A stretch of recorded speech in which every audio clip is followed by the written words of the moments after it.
할렐루야, 반갑습니다.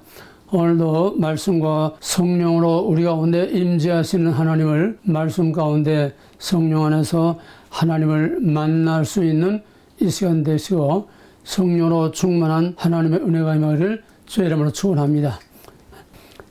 오늘 하나님의 말씀은 고린도전서 10장 1절에서 5절 그리고 11절에서 12절 고린도전서 10장 1절에서 5절입니다. 먼저 나가 잘 목소리로 형제들아 나는 너희가 알지 못하기를 원하지 아니하노니 우리 조상들이 다 구름 아래 있고 바다 가운데로 지나며 모세에게 속하여 다 구름과 바다에서 세례를 받고 모두가 같은 신령한 음식을 먹으며 모두가 같은 신령한 음료를 따르는 신령한 반석으로부터 마셨으며 그 반석은 곧 그리스도시라. 그러나 그들의 다수를 하나님이 기뻐하지 아니하셨으므로 그들이 광야에서 멸망을 받았느니라. 이러한 일은 우리들의 번복이가 되어 우리로 하여금 그들이 악을 즐겨한 것 같이 즐겨하는 자가 되지 않게 하려 함이니 그들에게 일어난 이런 일은 번복이야 되고 또한 말세를 만난 우리를 깨우치기 위하여 기록되었느니라. 그런즉 선줄로 생각하는 자는 넘어질까 조심하라. 1절에서 5절까지만 읽었습니다. 기독교란 무엇인가의 오늘 7번째 시리즈입니다. 중생과 성화, 구원 무엇이 다른가? 지난번에는 중생과 성령 세례 무엇이 다른가? 그걸 오늘은 조금 더 사실적으로 출애굽을 통해서 선고하고자 합니다. 일기예보를 보려면은 먼저 큰 그림 위성 사진이 뜹니다. 그래서 고기압 저기압이 어떻게 흐르고 기류가 어떻게 흘러가고 전체를 보여주고 나서 지역 예보를 하는 것이 오늘날 그래서 정확합니다. 옛날에 50년대 60년대는 컴퓨터도 발달되지 않았고 또 서로 정보를 주고받을 수 있는 이게 없기 때문에 예를 들면은 중국에서 우리 한국으로 이렇게 기류가 몰려오는데 그 정보가 전혀 없으니까 일기예보가 어떻게 흘러갈지 예측할 수가 없어요. 그래서 일기예보 하나마나 비 온다고 해서 우산 가지고 나가면은 해가 쨍쨍 나요. 또 아침에 해가 쨍쨍 나서 그날 나가면 또 비가 와요. 일기예보보다 사람의 짐작이 오히려 더 나을 정도로 참 일기예보는 너무나 우리를 헷갈리게 혼돈하게 그렇게 했었습니다. 정보가 없어서 큰 그림을 보지 못하기 때문에 그렇습니다. 세상 만사도 마찬가지입니다.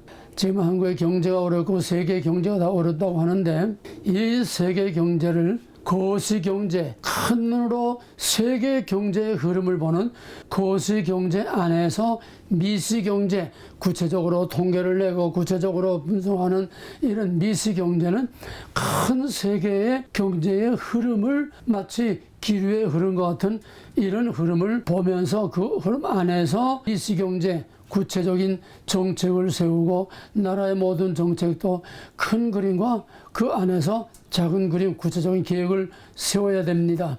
마찬가지로 성경도 창세기에서 계시록까지 전체를 한눈으로 보는 성경이란 무엇이며 성경이 어디서 어디로 가며 그 성경이 어떻게 가고 있는가 하는 근본 본질과 원리를 성경 전체를 한 그림으로 볼 수 있을 때에 성경을 주신 하나님의 목적과 하나님의 그 목적을 위해서 어떻게 성경을 하나님의 약속을 이루어 가시는가 이 전체 흐름을 보면서 그 안에서 부분에 구체적인 계획들이 진행되는 것을 봐야 합니다.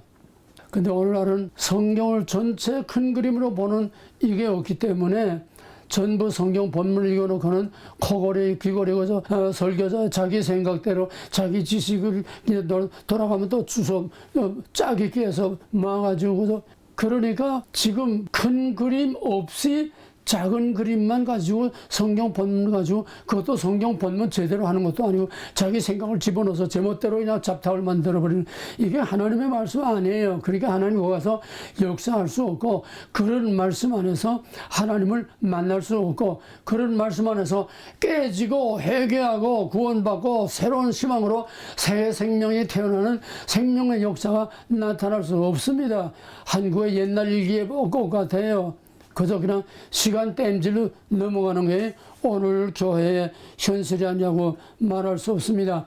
하나님은 창세기부터 계시록까지 커다란 역사를 통해서 역사 안에서 전 세계의 세속사 또 그 안에서 이스라엘을 중심으로 한 구속사 큰 그림과 그 안에서 작은 그림을 보면서 역사 속에서 하나님의 뜻과 계획이 어떻게 이루어지는가 하는 것을 우리에게 보여주는데 그것이 구약에서 신약에 이르는 구속사라고 하는 겁니다. 하나님의 구원 계획이 어떻게 이루어져 가는가 이 전체 큰 그림과 큰 그림의 흐름을 알아야 그 말씀을 어떤 부분을 따든지 큰 그림 안에서 작은 그림을 펼치면 큰 그림이 되고 큰 그림을 압축하면 그 본문 작은 그림이 될 수 있는 이렇게 서로 유무상통하는 이런 말씀이 돼야 그 말씀이 살아있는 것입니다. 구원의 문제도 마찬가지입니다.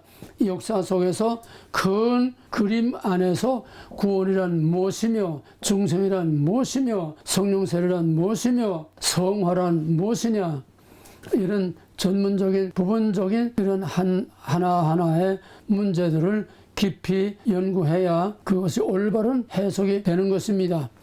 그래서 하나님께서는 역사 속에서 그의 구원의 계획을 이루어갔습니다. 그러면 이제 중생이란 무엇이냐? 중생은 여러 가지 뜻으로 생각하는데 넓은 의미의 중생이 있고 좁은 의미의 중생이 있습니다. 또 우리가 흔히 말할 때에 구원받은 것을 중생이라고 말을 합니다. 그러나 좀 더 신학적으로 전문적으로 보면은 출애굽의 역사에서 모든 하나님의 구속사의 모델은 출애굽 모델입니다. 창세기 아브라함의 언약으로 또 시작해서 그 언약의 성취인 출애굽을 통해서 민수기, 레위기, 신명기를 통해서 여호수아를 통해서 약속의 땅에 들어가는 것 이게 전 성경에 압축된 하나의 모델, 하나의 그림입니다. 그것이 그 다음에 형태상으로 점점 발전되면서 마지막 구속의 역사가 이루어져 가는 것입니다. 이걸 모르면은 성경 어디 펴도 전부 다 자기 말을 하지 하나님의 계획을 말할 수 없습니다.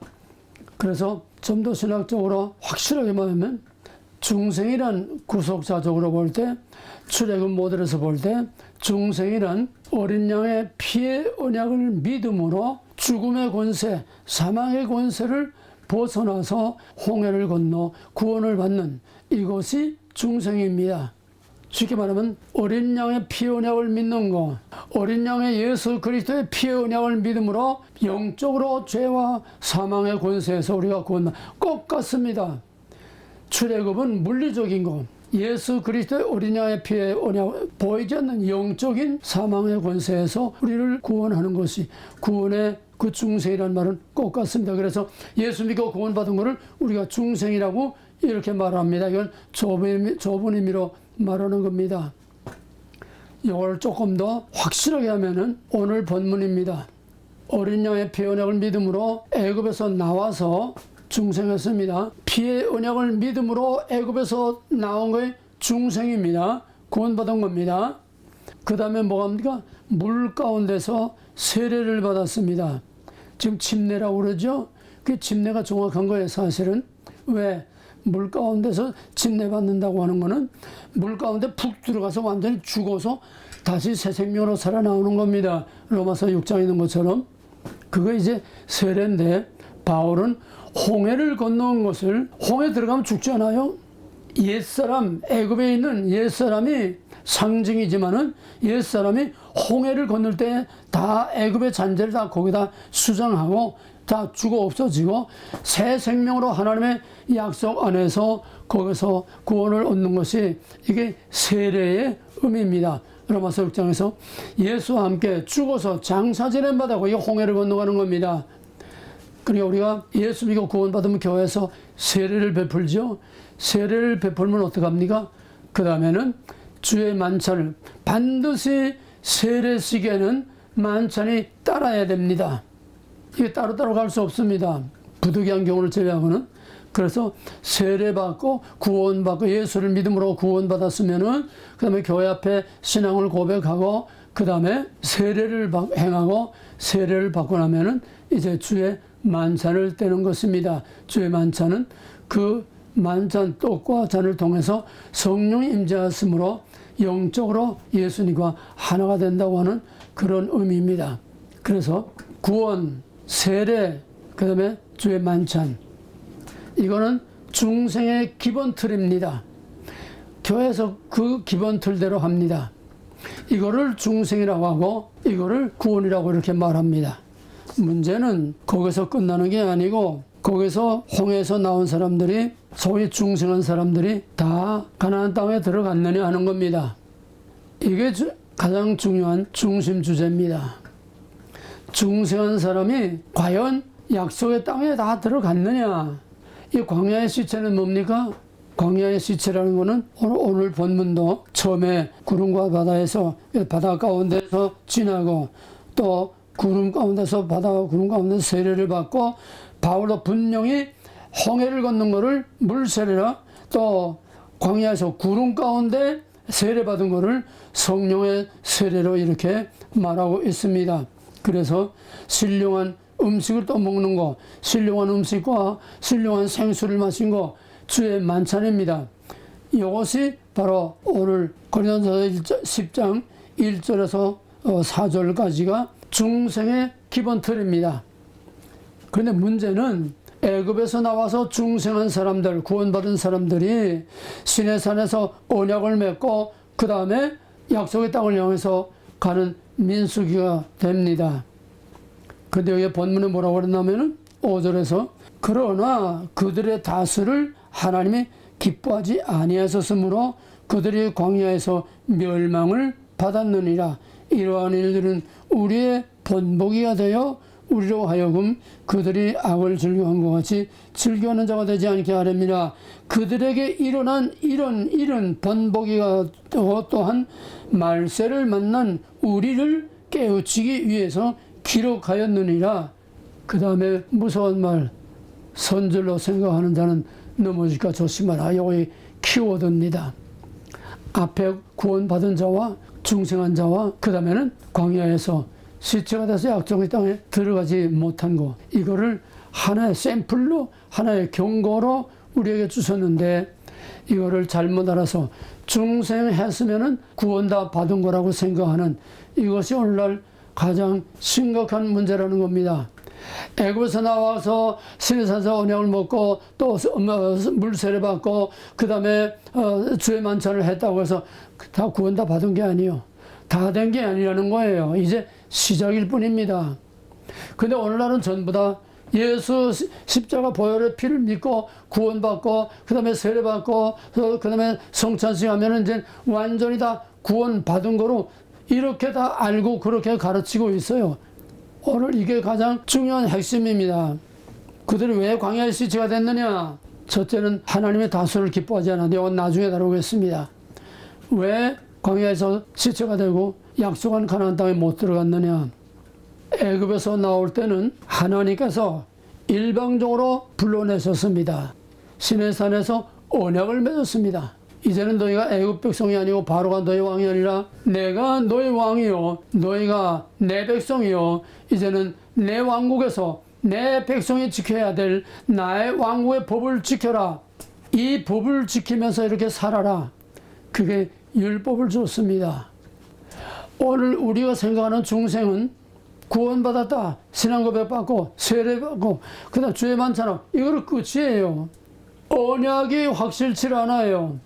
그러니까 언약을 지켜야 되겠다는 책임의식이, 구원받은 사람의 책임의식이 전혀 없는 겁니다. 그러니까 개판처럼 날라리가 되고 별짓도를 다 하는 거예요. 그리고 교회가 오늘 이렇게 신앙이 오늘 이렇게 혼란스럽고 말할 수 없는 세상 사람들의 비난을 받게 되는 것입니다. 이건 뭡니까? 구원을 하나님이 구원을 했으면 이미 받은 구원에 대해서 또 하나님이 우리에게 주신 그 약속에 대해서 내가 책임을 지는 겁니다. 믿음이란 약속을 지키는 겁니다.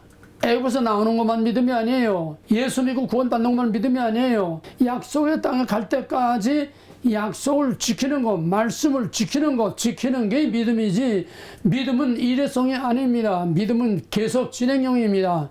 천국 문 열고 들어갈 때까지 약속을 지켜야 됩니다. 에스겔 38장에서는 의인이 의에서 돌이키면은 하나님께서 그 의를 기억한 바 되지 아니하고, 악인이 악에서 돌이키면은 그 악인의 지난 악을 하나님이 기억하지 않는다고 그랬어요. 이 견인교리를 우리가 악용하고 견인교리를 오해하고 잘못 알면 안 됩니다. 이게 오늘 모든 교회에 혼란을 가져오는 가장 중요한 핵심입니다. 오늘 아주 중요한 겁니다. 내 구원이 진짜가 가짜인가? 내가 진짜로 구원 받았나 못 받았나?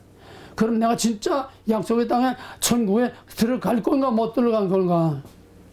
이걸 장담할 수 있는 사람은 아무도 없습니다. 왜? 애굽에서 나온 사람들이 광야에서 다 시체가 되고 세 사람밖에 못 들어갔어요. 뭐 그렇다고 숫자적으로 천국에 들어가는 게 세 사람밖에 못 들어가는 200만 대 세 사람밖에, 그런 숫자가 아니라 이건 상징입니다. 들어간 사람은 어떤 사람이고 들어가지 못하고 광야에 시체가 된 사람들은 어떻게 된 사람인가?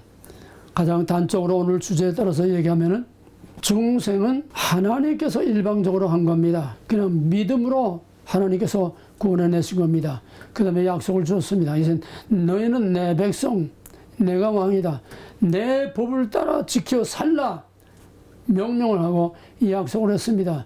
그러면 구원받은 데 대한 또 하나님의 약속에 대한 내가 영원한 삶과 새 땅에 들어갈 때까지의 그 약속을 지키기 위해서 우리는 구별된 거룩한 삶, 말씀대로 믿고 지키는 믿음의 생활이 계속되어야 된다는 겁니다.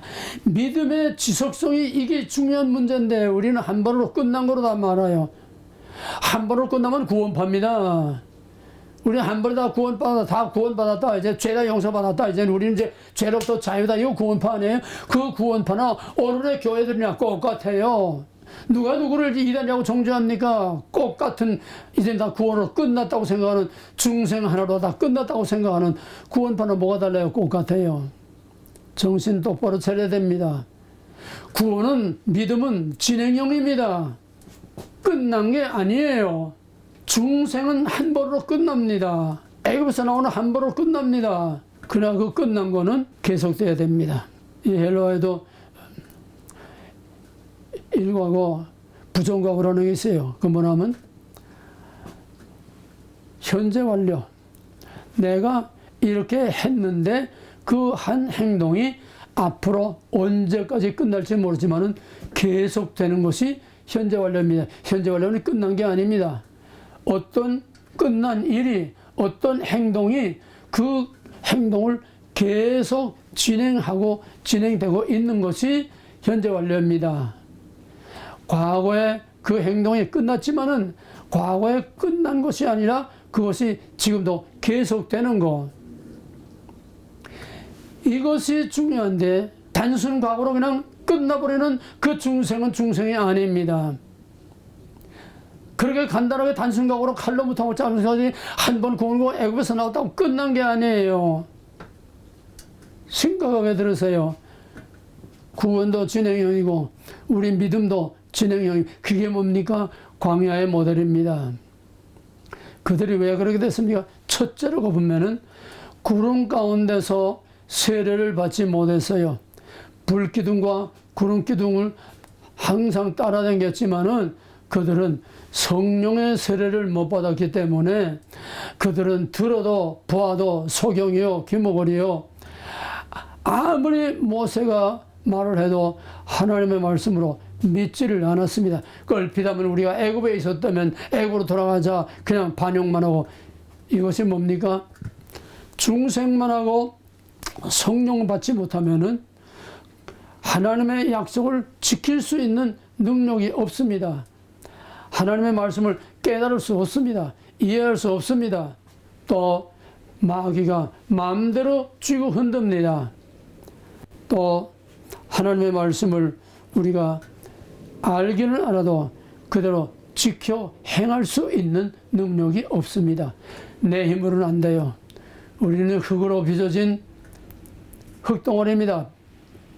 변화담, 무너질 수밖에 없고 실패할 수밖에 없고 유한하고 우리는 전능한 하나님의 그런 혹이 오기 때문에 우리는 실패할 수밖에 없습니다. 그래서 항상 성령의 도우심을 받지 않고는 우리는 하나님의 뜻대로 살 수 없고 하나님 말씀을 이해할 수도 없고 깨달을 수도 없고 마귀의 권세를 차단하고 막아내고 마귀를 이길 수가 없습니다. 오직 성령입니다. 예수 그리스도의 십자가의 보혈의 어린 양의 희생제사는 한 번으로 끝났습니다. 그 다음부터는 계속해서 약속의 땅에 들어갈 때까지 그 다음부터는 성령의 역사입니다. 이게 구름 가운데서 세례를 받는 겁니다. 바울은 기통찬 학자입니다. 이렇게 해서 불 가운데 구름 가운데 이 세례를 받고 중생한 사람이 그것으로 끝이 아니라 그 다음부터 이제 계속 진행이 돼야 되는 겁니다. 그게 다가 아닙니다. 중생하고 언약을 맺었으면은 그 언약을 지키는 거룩한 삶이 따라와야 됩니다. 이거는 하나님의 이미 받은 구원에 대한 감사와 책임이요 또 약속에 대한 책임입니다. 성화는 책임이지 하나님의 우리를 구원하신 하나님의 말씀에 대한 약속에 대한 책임이지 성화가 우리를 구원을 좌우하는 구원의 조건은 아닙니다. 이 상당히 어려운 문제입니다. 성화는 구원의 조건이 아니지만은 성화가 구원이 취소될 수도 있습니다. 뭐냐 하면은 성화는 뭐냐 하면은 하나님으로 말미암아 믿음으로 애굽에서 나와서 구원받았다고 하는 그 중생에 대한 증거가 따라와야 된다는 거예요. 거룩한 백성의 증거가 따라와야 된다. 하나님의 백성이라는 증거가 따라와야 된다는 거예요. 이제는 바로의 종, 마귀의 종이 아니라 이제는 하나님의 백성이라고 하는 증거가 그 약속에 따르는 증거가 구원에 따르는 증거가 있어야 된다는 거예요. 증거가. 우리 미국에 들어오면 뭐가 있어야 됩니까? 증거가 있어야 됩니다. 영주권이라는 증거가 있어야 여기서 만나고 삽니다. 시민권이라는 증거가 있어야 됩니다. 그때까지는 받은 비자라도 있어야 됩니다. 항상 우리는 어디 가든지 내 정체를 밝히는 바코드든지 뭐든지 증거가 꼭 있어요. 모든 상품마다 다 바코드가 있고 우리는 뭐 이마에 뭐 바코드 찍지 않았다고 해서 여러분 바코드 없는데 우리의 모든 정보는 다 들어가 있어요. 생년월일이든지 뭐든지 하나 딱 치면 우리가 쫙 다 나옵니다. 거기에 바코드 받나 안 받나 똑같아요. 내 정체성이 항상 미국에서는 가장 중요한 소셜 시큐리티입니다. 그거 하나면 우리의 모든 삶의 모든 정보들이 다 거기에 나옵니다. 증거가 있어야 돼요. 공항에 증거가 있어야 들어와요. 천국에도 증거가 있어야 들어가요. 말 가지고는 안 됩니다. 중생해서 하나님의 백성이 됐다고 하는 거룩한 삶의 증거가 나와야 이게 진짜 구원받은 겁니다. 물론 아직은 진행 중입니다. 그래서 성화가 구원의 조건은 아니지만은 성화는 구원에 대한 책임, 언약에 대한 책임이기 때문에 책임을 져버리면 언약을 찢어버리는 겁니다. 그러나 하나님 언약을 취소하는 게 아니에요. 자기가 언약을 찢어버리는 거예요. 그러면 하나님도 어쩔 수 없지요. 그래서 못 들어간 겁니다. 그 다음에 왜 못 들어갔습니까? 저들이 하나님 구원받고 하나님의 언약을 받고 율법을 받고 하나님의 말씀대로 가장 각색 기사와 이적 표적을 다 보고서도 믿지를 않았습니다. 왜 믿지 못했습니까? 어마어마한 사건들을 다 경험하고도 왜 믿지를 못했습니까? 성령이 없이는 믿을 수가 없습니다. 이것이 모세가 모압 땅에서 이제 제2세들 젊은 세대들이 가나안에 들어가기 전에 모세가 그 백성들에게 시내산에서 하신 그 약속을 제2세들에게 다시 새롭게 언약을 갱신합니다. 그러면서 애굽에서 나온 그 역사를 쭉 얘기하면서 너의 조상들이 다 어디 갔느냐? 왜 너의 조상들은 없고 왜 젊은 너희들밖에 없느냐? 너희들 조상들이 왜 광야에서 시체가 됐느냐? 모세는 딱 하나를 짚었어요. 뭐냐? 신명기 29장 2절에서 신명기 29장 4절에서 하나님이 너의 조상들에게는 깨닫는 마음을 주지 않아서 그랬다. 보아도 들어도 세상 없는 기사와 이적을 다 체험하고도 애굽의 10가지 재앙, 홍해 갈라지는 거, 애국 군대 다 죽는 거, 저희들이 구원받은 거, 시내산에 강림하시는 하나님의 어미하신 그 영광 보고 뭐 땅이 갈라지고 불이 나오고 별의별 걸 다 경험하고도 왜 그들이 알지 못하고 깨닫지 못했느냐? 깨닫는 마음을 안 줬다는 거. 이게 모세가 그 백성들에게 한 마지막 결정적인 키워드입니다. 왜? 중생만 가지고는 구원을 온전히 이룰 수 없다는 거예요. 성령의 도우심이 아니고서는 알 수도 없고 깨달을 수도 없고 행할 수도 없고 지킬 수도 없고 믿을 수도 없다는 거예요.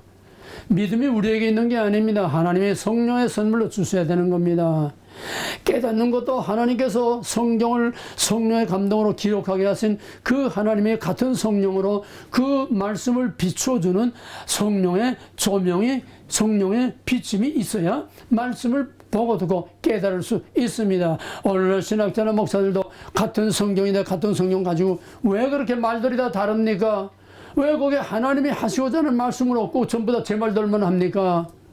성령의 비침을 받지 못하고는 절대로 성경을 제대로 하나님의 원 의도와 하나님이 하신 메시지를 제대로 알 수 없습니다. 신학 공부 많이 했다고 성경 제대로 아는 게 아니에요.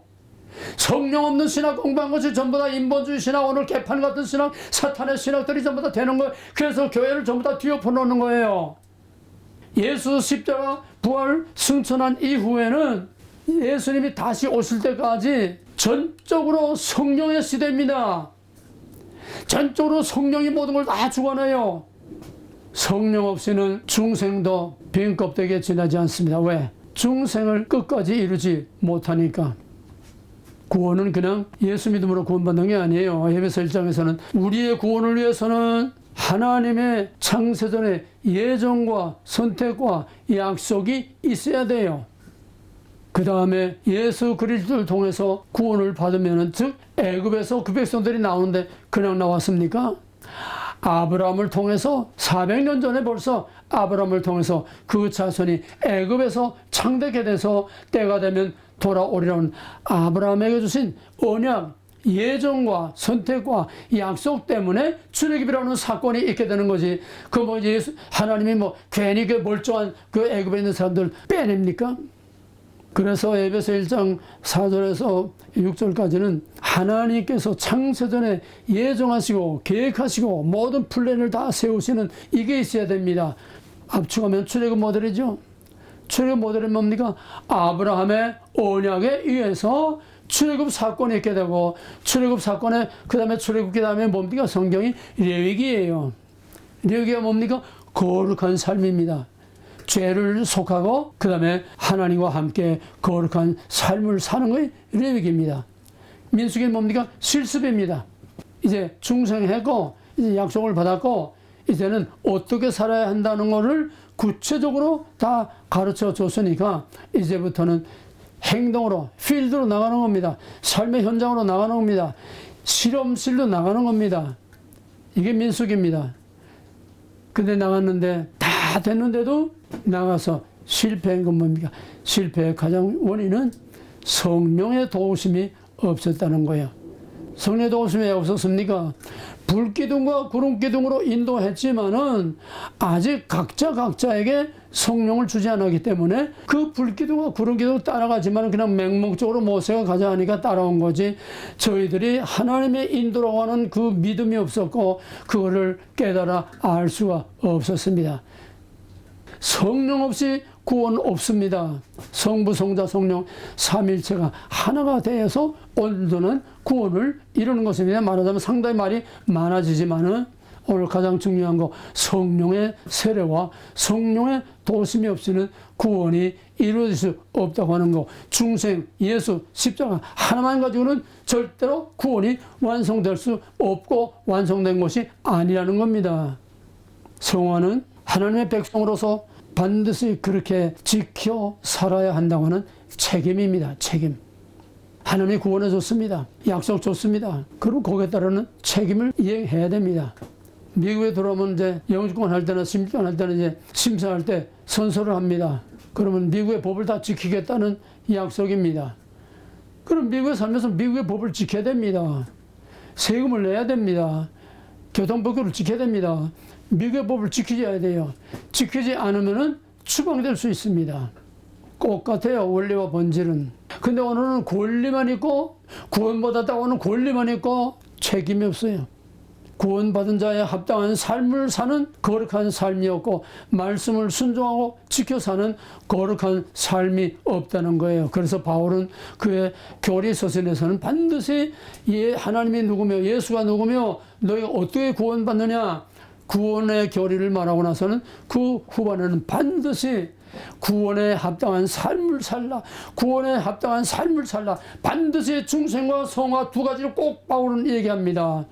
이게 합해져서 온전한 구원이 된다는 거예요. 그래서 넓은 의미의 중생은 중생과 성화가 합해진 하나가 온전한 구원이라고 하는 넓은 의미의 중생. 칼빈도 바울도 전부 다 넓은 의미의 중생을 말했는데 칼빈주의라고 하는 오늘 개혁교회 장로교들이 이건 다 빼버리고 그래서 easy, free, 쉽게 편하게 그래서 예수 믿고 구원받으면 끝났다. 세례받고 성찬하면 끝났다. 이제 하나님의 백성이다. 한 번 받은 구원은 절대로 취소되지 않는다. 구원파와 똑같은 길을 가게 돼요. 그래서 하도 교회가 신앙의 이 시대가 너무나 영적으로 혼란스러우니까 양심적인 신학자가 나타났습니다. 김세윤 교수라고 세계에서 인정해주고 세계에서 유명한 한국 신학자는 유일하게 김세윤 교수, 신약학자, 전 세계에서 다 알아주는 훌륭한 신학자입니다. 그는 양심 있는 신학자입니다. 그래서 오늘 이 중생 교리를 잘못 알고 있는 걸 정말 가슴 아프게 생각하면서 가는 것마다 중생과 성화와 구원이 뭐냐 하는 것을 항상 얘기하는데 몇 년 전에 한국에서 목회자 세미나를 했습니다. 목회자 300명 많고 거기서 이제 세미나를 하는데 바로 이 문제를 다뤘습니다. 중생과 성화 문제를 다뤘습니다. 그 사람 아주 전문이에요. 간단히 말하면은 애굽에서 나온 중생이 진짜 중생이 아니고 그건 좁은 의미의 중생이고 약속의 땅에까지 들어가야 온전한 구원이고 이것이 넓은 의미의 구원이라고 하는 전체적인 그런 중생이라는 겁니다. 바울은 그걸 말했고 칼빈도 그걸 말했는데 오늘 칼빈주의가 하나는 딱 떼버리고 책임 있는 거 다 떼버리고 구원이라는 권리 주장만 하고 있는 이게 잘못된 거다. 난리가 났습니다. 그러니까 목사들이 난리가 났어요. 아니 그러면 지금까지 우리가 신학교에서 그렇게 배웠고 우리가 그렇게 믿고 그렇게 가르쳤는데 우리가 잘못된 거지. 반쪽밖에 말을 안 했으니까 잘못된 거지. 눈먼 성경 같은 인도자 안 되고 잘못된 거지. 한국교회가 아주 장로가 난리가 났어요. 그런데 김세인 교사가 폭탄선을 하고 이제 돌아오니까 저희끼리 모여서 이걸 또 뒤집어 엎는다고 또 그냥 뭐 저희끼리 뭐 회의를 하고 뭐 어떻게 하고 한다가 뭐 나중에 어떻게 된지 모르겠어요. 그럼 뭐 또 뭐 고소를 할 겁니까? 뭐 어떻게 할 겁니까? 불교라는 게 말씀은 말씀대로 그대로 살아 있는데 정신 차려야 됩니다. 오늘 바울이 분명히 말합니다. 바울보다 더 완전하고 확실하고 바울보다 더 위대한 신학자가 어디 있습니까? 창세기에서 계시록까지 깨지고 있는 전체를 다 알고 큰 그림 안에서 바울은 예수가 누구며 구원이 뭐며 구원을 완성되기 위해서 어떻게 해야 되며 중생과 성화가 뭐냐. 바울은 완전한 신학자입니다. 그 바울이 오늘 말하기를 고린도서 10장을 통해서 어린아이 피 언약을 믿고 나와서 물 가운데서 세례받고 구름 가운데서 세례받고 그 세례받은 자들이 가나안 땅에 들어가지 못한 광야의 시체들은 뭐냐. 애굽에서 나올 때는 하나님의 강권적인 인도로 나왔지만은 어린 양의 피 언약을 그다 잠깐 믿고 이제 물살 좀 피 바르고 나왔지만은 그 다음에는 믿음이 없었다는 거예요. 하나님의 약속을 믿지 않았다는 거예요. 애굽에서 나올 때는 믿음으로 구원인데 그거로 끝났다는 거예요. 그 다음에 하나님의 말씀을 믿지 않았다는 거예요. 하나님을 믿지 않았다는 거예요. 히브리서 4장 2절에서 보게 되면은 그러므로 우리는 두려워할지니 그의 안식에 들어갈 약속이 남아있을지라도, 광야의 그 백성이죠. 약속이 남아있을지라도 너희 중에는 혹 이르지 못할 자가 있을까 함이라. 그러므로 우리는 그들과 같이 우리도 복음 전함을 받은 자이나 그러나 들은 바 그 말씀이 그들에게 유익이 되지 못한 것은 듣는 자가 믿음을 거기에 합하지 못했기 때문에. 광야의 실체가 뭐냐? 믿지 않았기 때문에 못 들어갔다는 거예요. 왜 믿지 않았느냐? 그 믿음은 성령의 선물로 주어지는 것인데 성령이 안 주어졌다는 거예요. 그러니까 믿지 못했다는 거예요. 그걸 모세가 딱 집어서 성령이 없이는 깨닫는 마음을 하나님이 주지 않으면 보고 들어도 그대로 믿을 수 없고 행할 수가 없다는 거. 이게 아주 중요한 구속의 핵심을 거기서 말하고 있는 겁니다. 바울은 모세 모든 걸 다 알고 있어요. 그 사건을 다 알고 있어요. 그래서 고린도서 10장 5절에서는 이것이 우리들의 본보기가 되어 우리로 하여금 그들이 악을 즐거운 것에 즐거운 자가 되지 않게 하렵니다. 그들에게 일어난 일들은, 광야의 시체 사건은 본보기가 되고 또한 말세를 만난 우리들, 오늘 이 시대 우리들을 깨우치기 위한 것이다. 광야의 시체 사건은 바로 우리에게 너희도 이렇게 될 수 있다고 하는 것을 여기서 못 박아주는 겁니다. 무서운 경고예요. 강력한 경고예요. 아니란 견인교리만 믿고, 아니란 이 중생교리만 믿고 있는 사람들, 개판같이 살아도 구원 다 받았다고 하는, 절대로 구원이 취소되지 않는다고 하는, 이것이 오늘 이 신앙의 가장 무서운 위기요, 가장 무서운 사탄의 역사입니다. 복음을 가지고 복음을 말살시켜버리는 사탄의 역사입니다. 수년 전에 한참 베리칩 얘기가 한참 나올 때, 짐승의 편이나 666이나 한참 이제 말이 많이 나올 때에, 크리스천 미디어에 베리칩 받으면 구원받을 수 없다, 이런 기사가 나갔어요. 그러니까 여기 페드로의 목사회에서 크리스천 미디어 사장 박정은 목사를 불러가지고서 이제 성토를 하는 겁니다. 인민재판하는 거예요. 구원이 취소될 수 있다는 말이냐? 취소될 수 있지요. 짐승의 표 받고 짐승의 경배하면 구원 취소될 수 있지요. 그러니까 난리가 났어요. 거기에 장로교 목사 한 사람이 일어나서 한 번 받은 구원은 절대로 취소되지 않는다고 하는데 어떻게 구원이 취소될 수 있느냐? 막 그냥 인민재판처럼 다 들고 일어나서 난리가 났어요. 이 박재훈 목사가 뭐 신학적으로 이렇게 장황하게 설명할 수 없어서 그냥 쩔쩔매고 있어. 보다 못해서 내가 일어나서, 내가 보건대 여기에 칼빈주의자가 몇 사람밖에 없고 대부분 다 알미니아, 감리교, 집례교 다 대부분 다 알미니아인들인데 언제부터 그렇게 견인교리를 철저하게 믿었냐고. 그러면 500년 동안, 아니 어거스니까 페라기우스가 하면 1000년 동안 합의를 보지 못하고 일치를 보지 못하고 팽팽하게 지금까지도 이게 대립되고 있는 이거를 여기서 해결하자는 거예요. 그 신학적인 문제를 1000년 동안 해결한다고 여기서 해결하자는 거예요. 자기 믿음대로 믿는 거예요. 취소되면 있는 거죠. 견인교리를 그렇게 함부로 갖다 붙여서 그렇게 하지 마세요.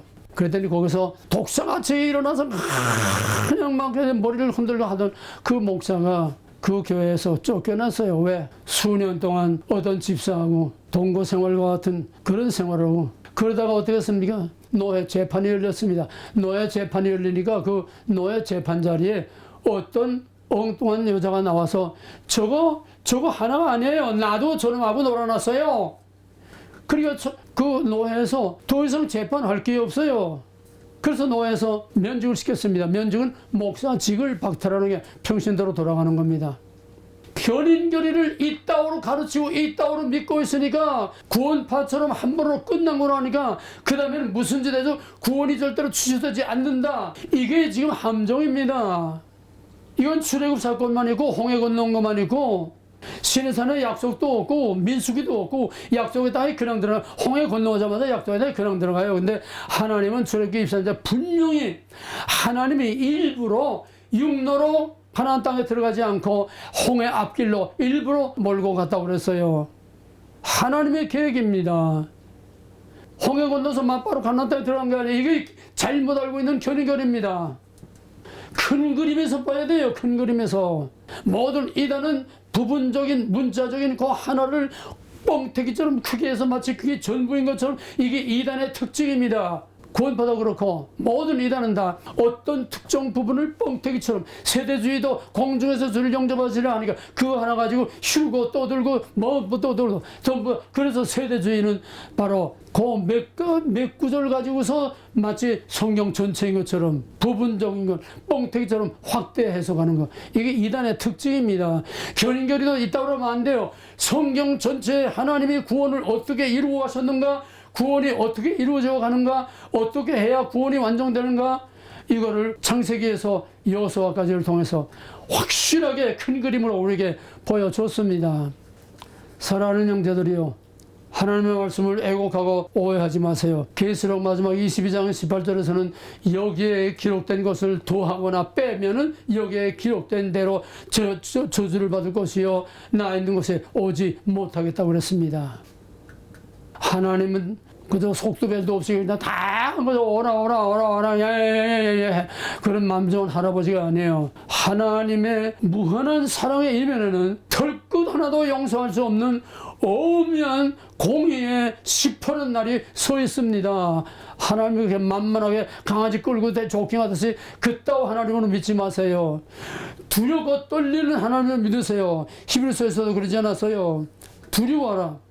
그러므로 우리는 두려워할지니 이 약속이 남아있을지라도 그 약속에 이르지 못할 자가 있을까 하미라. 왜? 믿음이 없게 되면, 왜? 성령을 도우심을 받지 못하기 때문에 안식에 들어가. 그래서 히브리서 4장 11절에서는 그러므로 우리가 저 안식에 들어가기를 힘쓸지니, 안식에 들어가기를 힘쓸지니. 구원받은 사람들은 구원을 완성하기 위해서 두렵고 떨림으로 그 구원을 온전히 이루기 위해서 두렵고 떨림으로 죄와 불의와 악을, 거짓말을 무서워할 줄 알아야 되고, 불법을 무서워할 줄 알아야 되고, 하나님의 말씀을 거역하는 것을 무서운 줄 알게 되고, 항상 두렵고 떨림으로 구원을 이루라고 바울도 그렇게 말을 했어요. 자기에게 편하고 자기에게 유리한 것만 딱 따먹고 자기에게 불리한 거, 죄, 회개, 심판 이런 거는 싹 다 빼버리고 복만 놓치는 달콤한 사탕 발림, 이거의 오늘의 타락한 복음이요, 타락한 진리요, 타락한 말씀입니다. 오늘 중생이 뭐며 성화가 뭐며 구원이란 뭐냐? 진짜 구원은 넓은 힘의